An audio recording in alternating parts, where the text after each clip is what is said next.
তপু বাবা আশ্রমের মা তারার মন্দির নির্মাণ উপলক্ষে ৩ কাঠা জায়গার প্রয়োজন। যদি কোনো সহৃদয় ব্যক্তি বা সংস্থা এই জায়গাটি আশ্রমের নামে দান করেন, তাহলে আমরা বাধিত থাকিব। যোগাযোগ করুন 8945956336।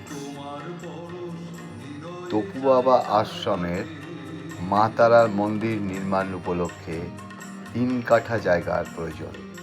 যদি কোনো সহৃদয় ব্যক্তি বা সংস্থা এই জায়গাটি দান করেন, তাহলে আমরা বাধিত থাকিব।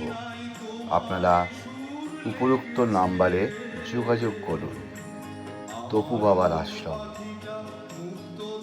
মা তারার মন্দির নির্মাণ উপলক্ষে ৩ কাঠার জায়গা প্রয়োজন। যদি কোনো সহৃদয় ব্যক্তি বা সংস্থা এই জায়গাটি দান করেন, তাহলে আমরা বাধিত থাকিব। যোগাযোগ 8945956336। ধন্যবাদ।